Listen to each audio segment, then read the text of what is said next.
Assalamualaikum warahmatullahi wabarakatuh. Anak-anak, pada video pembelajaran kali ini kita akan belajar tentang bersuci dari haid. Nah, apa saja materi yang akan kita pelajari dari bersuci dari haid itu?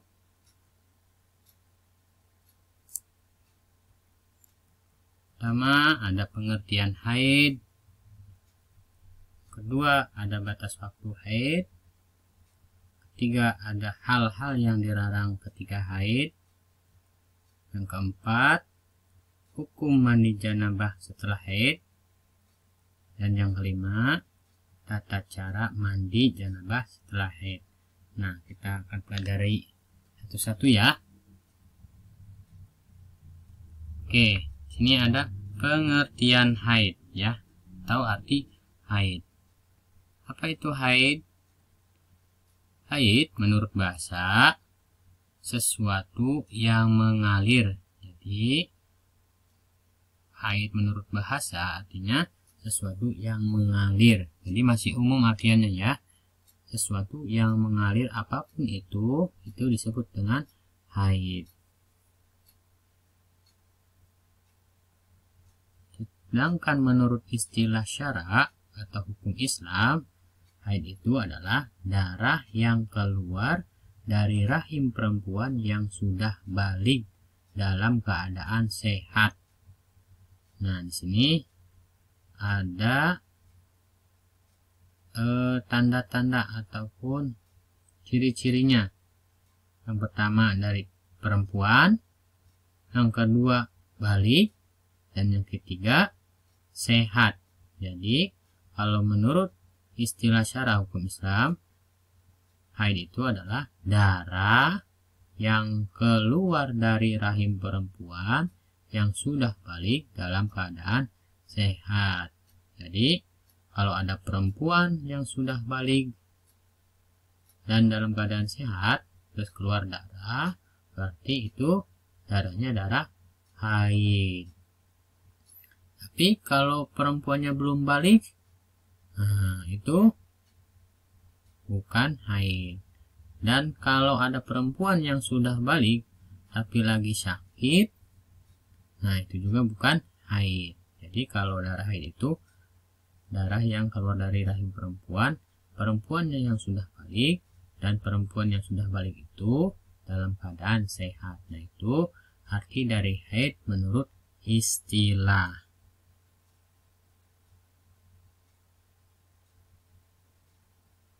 Sekarang batas waktu haid. Nah, haid itu ada batasan waktunya ya.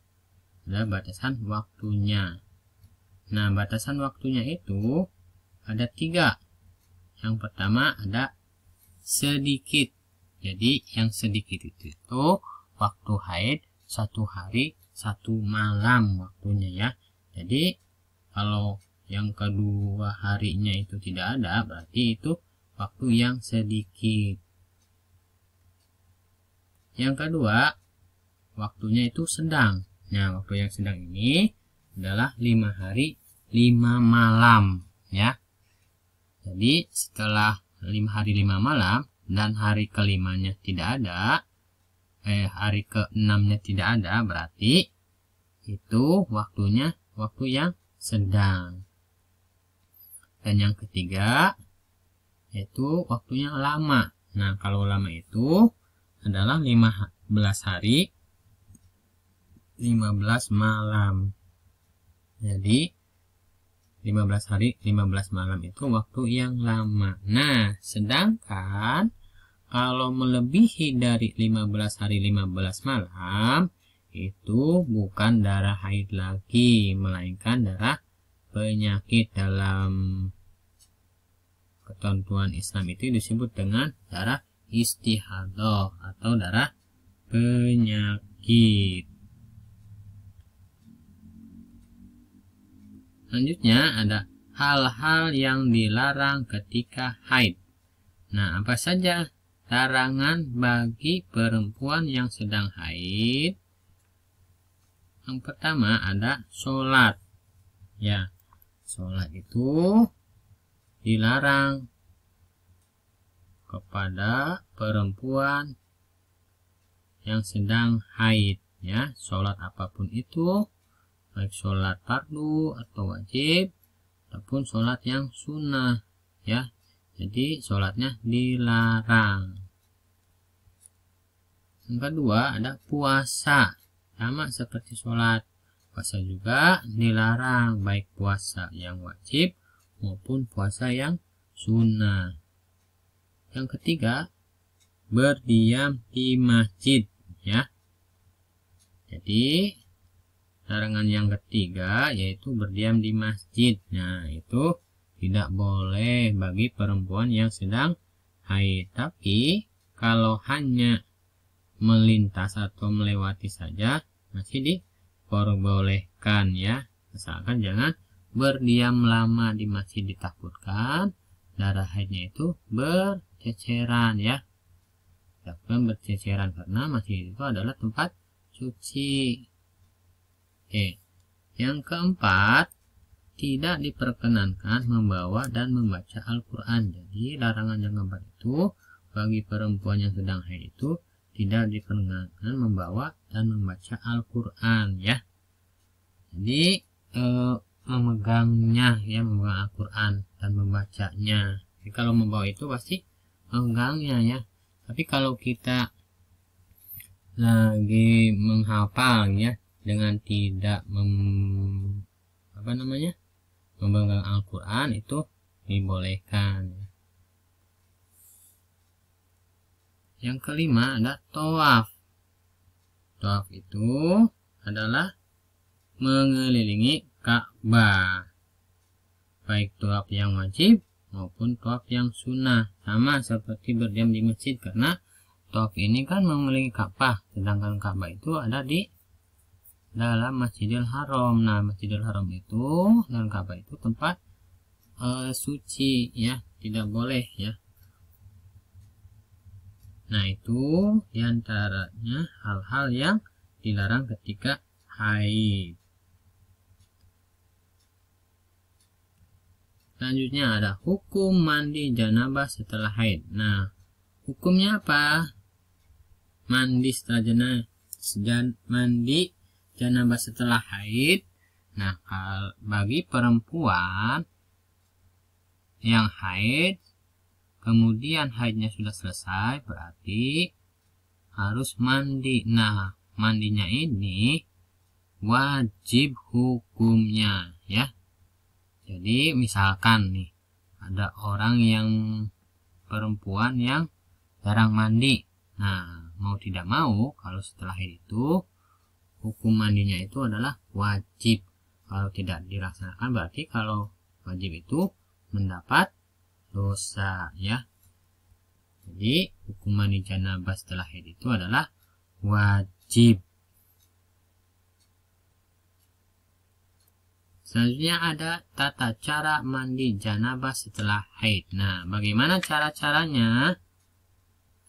Cara-cara mandi wajib di sini ada diantaranya.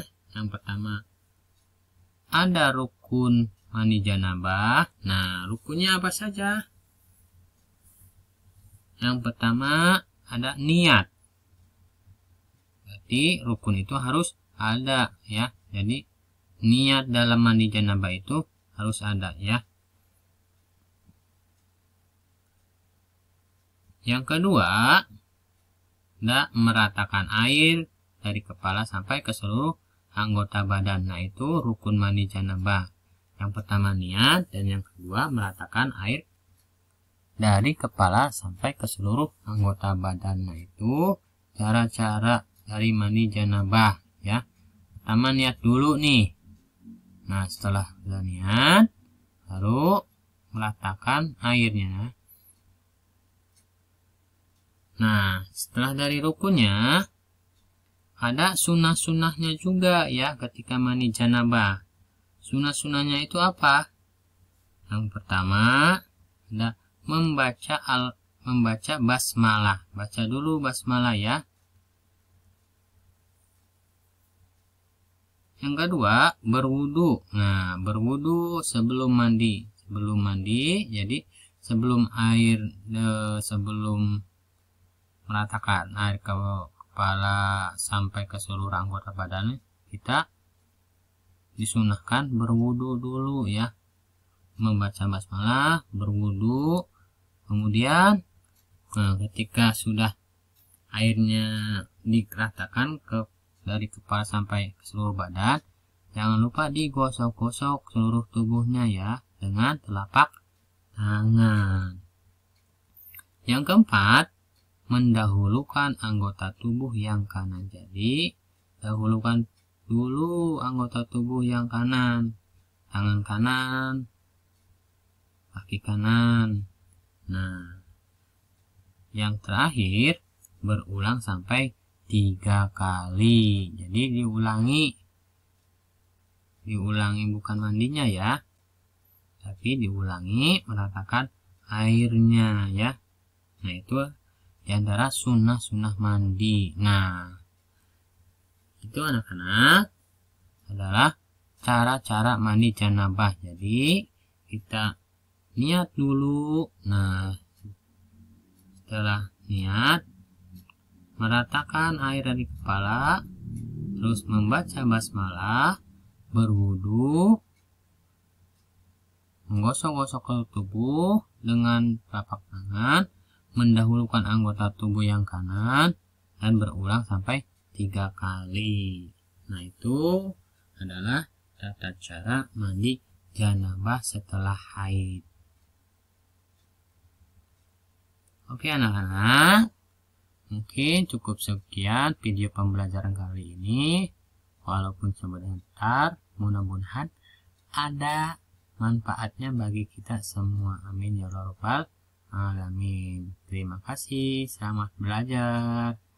Wassalamualaikum warahmatullahi wabarakatuh.